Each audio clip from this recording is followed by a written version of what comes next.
श्री तीर्थ यात्रा की वापसी में एक गुरु और शिष्य किसी नगरी में पहुंचे। नाम उसका अंधेर नगरी था।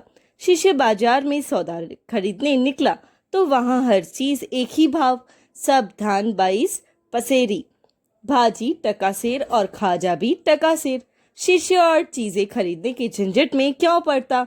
1 टके का सेर भर खाजा खरीद लाया और बहुत खुश होकर अपने गुरु से बोला, गुरुजी, यहाँ तो बड़ा मजा है, खूब सस्ती है चीजें, सब टका सेर। देखिए 1 टका में यह सेर भर भाजी और खाजा लेकर आया हूँ। हम तो अब कुछ दिन यहीं मौज करेंगे। छोड़िए तीर्थ यात्रा, यह सुख और कहाँ मिलेगा। गुरु समझदार थे, बोले, बच्चा, इसका नाम ही अंधेरी नगरी है, यहाँ रहना अच्छा नहीं है, जल्दी भाग निकलना चाहिए यहाँ से।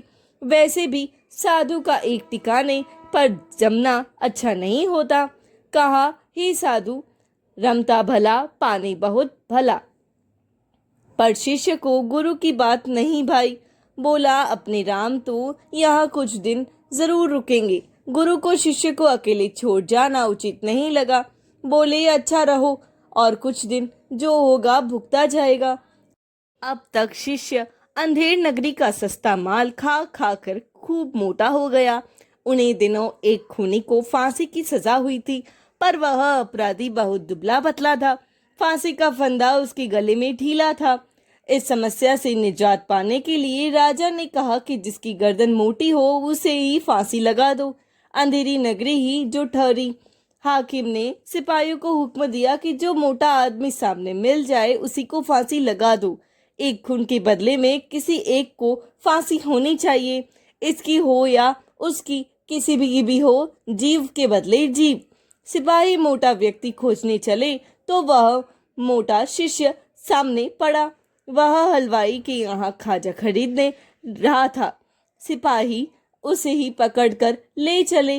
गुरु को खबर लगी, वह दौड़े आए, सब बातें लोगों से मालूम की।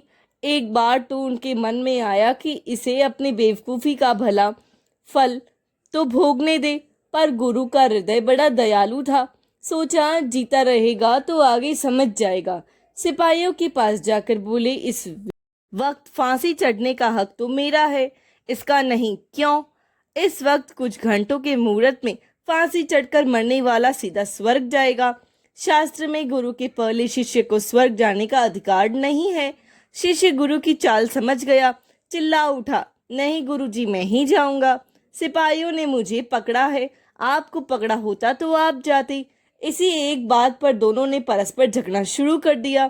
सिपाही हैरान थे, भीड़ इकट्ठी हो गई। फांसी चढ़ने के लिए झगड़ना वहां के लोगों के लिए यह एकदम नई बात थी। जल्दी ही यह बात राजा के कानों तक पहुंची।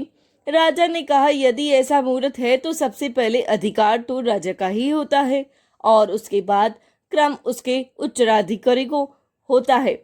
गुरु शिष्य बहुत चिल्लाए कि साधु के रहते स्वर्ग में जाने का अधिकार किसी दूसरे को कदापि नहीं है, पर किसी ने एक न सुनी। सबसे पहले राजा और फिर एक एक करके कई मंत्री अधिकारी फांसी पर चढ़ गए। गुरु ने सोचा कि अब ज्यादा मनुष्य हत्या नहीं होनी चाहिए, तो अफसोस करते हुए बोले, अब तो स्वर्ग जाने का मुहूर्त समाप्त हो गया है, इसके बाद फिर कोई फांसी न चढ़ा। तभी गुरु ने शिष्य के कान में कहा, अब यहाँ से जल्दी से निकल भागना चाहिए। देख लिया ना तुमने कि अंधेरी नगरी में कैसे कैसे बेवकूफ बसते हैं। Thanks for watching, do like, share and subscribe my channel.